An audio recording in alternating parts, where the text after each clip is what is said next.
Heat is called the most realistic firefight ever put on film. Most of what reads as raw combat is prop work, CGI muzzle flashes, and tactics quietly rewritten for the camera. The execution shot at the armored car, digital muzzle flash, hammer never moves. The bank rifles that look battle-worn, brand new factory stock. The drill that reads as panic in the opener, lifted straight from a 70s shooting manual. The director even got his own rifle's caliber wrong on the official commentary. 10 firearms from the film and the myths they sell on screen. This video examines firearms strictly as historical movie props and within a film analysis context. It is not about real-world use, tactics, or instruction. Number 10 is the shot everyone remembers from the armored car opener. Waingro pressing the muzzle to the guard's face, point-blank execution. The kill never happens on camera. The muzzle flash is digital, added in post, and the hammer stays cocked through the entire frame. Firing a real blank cartridge that close to the supporting actor would have caused injury on set, so Mann staged it with a CGI overlay during finishing. The IMFDB lists Heat as the only known credit for this Spanish 45 ACP star megastar in cinema history, which is why Waingro reads as structurally wrong in every frame. Number 9 pulls the same kind of trick on the rifle side. Number 9 is the AK clone in Danny Trejo's hands during the armored car heist. The underfolding stock and slanted muzzle brake sell a military combat rifle. It is a civilian export. Norinco welded those AKM-style brakes onto Type 56 rifles, specifically for the United States import market through the 1980s, before the import ban shut the pipeline. The brake was never standard military issue. Mann picked the cheap import on purpose. Trejo's role inside the crew is the spike strip guy, the budget option, the cheaper procurement, an imported civilian rifle for the lowest tier operator. Number 8 is the smallest gun in the film, hiding inside one of the toughest looking actors on the crew. Number 8 is Shahurla's asleep on the floor when Macaulay walks in, his everyday backup pistol holstered beside him. Reads on screen like a serious gunfighter sidearm. It is a pocket gun. The Beretta 84 FS Cheetah is chambered in .380 ACP, the smallest caliber any crew member carries in the entire film. That round was originally engineered for civilian concealed carry, used in everyday backup roles. The choice fits Shahurla as the family man who has to disappear back into civilian life between scores. Small caliber, low profile, easy to vanish into a normal existence with. Number 7 is the rifle on every Heat poster ever printed, and the poster is also lying to you. Number 7 is Kilmer cradling the long rifle on every theatrical poster and trailer image of Heat. Bipod, military bearing, the silhouette sells a designated marksman. The rifle is iron sights only. The Heckler & Koch HK91A2 is the civilian semi-auto version of the G3 battle rifle. No optic mount in use, effective at 50 to 150 yards on known distance targets, and nothing more refined than that. Shahurla carries it on Overwatch during the drive and standoff, the only time the rifle ever appears in the film. The rest of the time it lives entirely on print marketing. The most photographed rifle in 90s crime cinema is technically modest hardware. Number 6 is the shotgun in that same drive-in scene, where the gun's signature feature gets ignored entirely. Number 6 is Chirito at the drive-in, riding shotgun for Shahurla on Overwatch with a Benelli M3 Super 90. The most expensive shotgun the film could have picked. Its signature feature never gets used. The M3's defining engineering is dual-mode operation, pump action, or gas-operated semi-auto at the flick of a switch. Mann directed Sizemore to handle it pump only the entire film. The Benelli was an unusual European import in a market dominated by Mossberg 500s and Remington 870s. Mann picked it, then directed Sizemore to handle it as a basic pump shotgun for the entire scene. The choice is character work and visual texture, an exotic shotgun that signals Chirito as the gear obsessive of the crew, without the gun ever doing anything fancy on camera. Number 5 is where a precise drill from a manual gets dressed up as battlefield chaos. Number 5 is the third guard in the armored car opener. Chirito closes the distance, 2 rounds to the chest and 1 to the head. Reads as raw chaos on a first watch. It is a textbook drill. The Mozambique drill comes straight out of Jeff Cooper's curriculum at Gunsight, choreographed to the page, combat doctrine staged for camera, and edited to feel like panic. Chirito is firing an FNFAL Model 50.61 paratrooper variant, 20-inch barrel, side-folding stock, chambered in 7.62 NATO. Mann assigned the heaviest caliber rifle on the crew to Chirito because every fire team in paramilitary doctrine needs a base of fire roll, and that is Chirito's slot. Number 4 is where Mann himself contradicts his own props on the official commentary track. Number 4 is Chirito switching rifles for the bank robbery. Mann states on the DVD commentary the Galil is chambered in 7.62 NATO. He named the wrong one, the IMFDB, and most analysts examining the magazine geometry on screen is 5.56. The Galil ARM was made in both calibers, and the prop on screen is the smaller caliber version.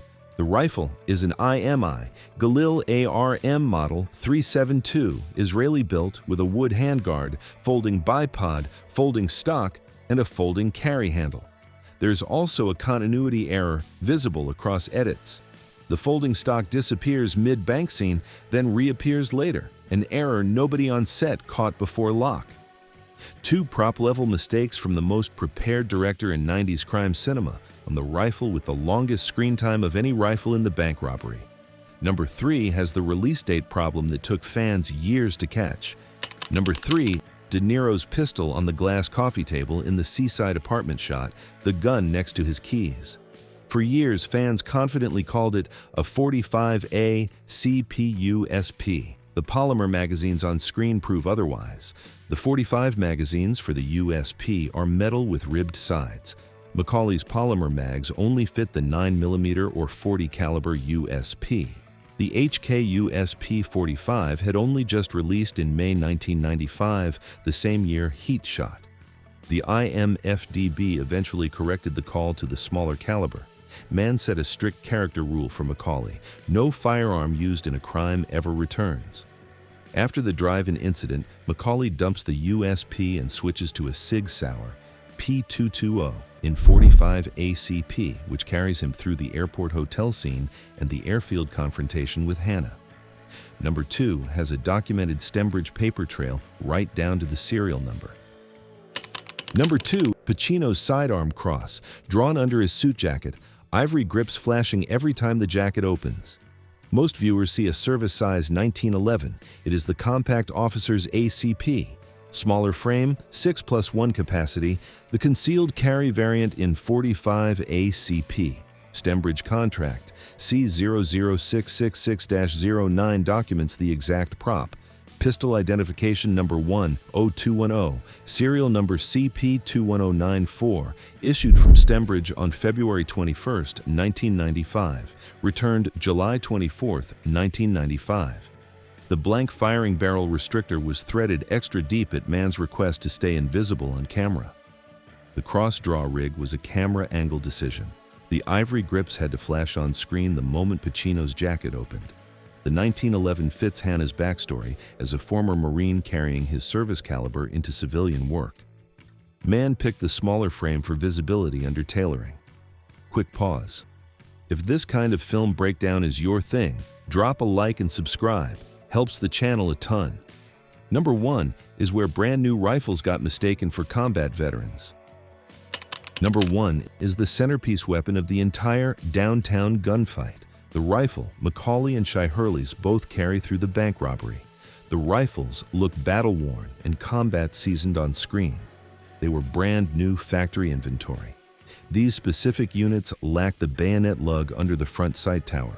The IMFDB notes that omission marks them as fresh Stembridge stock, just received from Colt at the time of filming. The rifle is the Colt Model 733 Commando, 11.5-inch barrel, M16A2 lower, N1CAR stock. The most iconic rifle in 90s crime cinema was new hardware dressed up to look like it had earned years of service that never happened on any battlefield. The Kilmer reload happens with this gun. Drop the empty mag, slap a fresh one home, hit the bolt release, keep firing. Footage Footage of that sequence was reportedly shown to Marine recruits at the Corps School of Infantry as a teaching example. Esquire is cited as the original print source. Modern firearms expert Taryn Butler analyzed the scene on Corridor Crew's Stuntmen React and praised Kilmer's technique. Behind the reload is 6 months of pre-production training under former 22 SAS instructor Mick Gould, who Mann hired to drill the cast on live ammo, speed reloads, and weapon transitions before a single frame rolled. The actors did the entire bank shootout with live rounds on a sheriff's range, built to scale before they ever fired a blank in front of a camera. Every weapon in the film came from Stembridge Gun Rentals, a Hollywood prop house dating back to the silent era of cinema. On the police side of the gunfight, Hannah borrows a Mossberg 590 from a uniformed officer at LAX after his Colt runs dry. Sergeant Drucker carries a Beretta 92 SB compact. Detective Casals runs a Colt M16A1 with M16A2 handguards and uses it to disable the Lincoln Town car getaway. Hannah himself carries a paratrooper-length FN-FNC during the downtown gunfight on semi-auto only. Mann directed every police actor to fire semi-auto on rifles that were select fire on set. The crew fires controlled bursts, the police fire single rounds. That asymmetry was a deliberate directorial choice for staging. Police get framed as restrained shots near civilians. The crew gets framed as suppressive fire in retreat. The on-screen ethics of the entire shootout live and trigger discipline most viewers never consciously register. The downtown shootout runs about 6 minutes of pure exterior gunfire, filmed across multiple weekends at the Citigroup Center, 2 California Plaza, and along West 5th Street. Mann shot the entire film on location, 0 sound stages, across 107 days. The audio was recorded live to capture real reverb off the glass and stone canyons of downtown Los Angeles. Christopher Nolan has said directly that heat influenced his Dark Knight bank heist sequence. Heat works because Mann hired the right consultants, rented the right guns, and shot real locations on a real schedule. Every weapon decision in the film is character logic dressed up as authenticity. The bank shootout still gets studied because Mann was honest about staging, even when the props were lying. Drop a like and subscribe.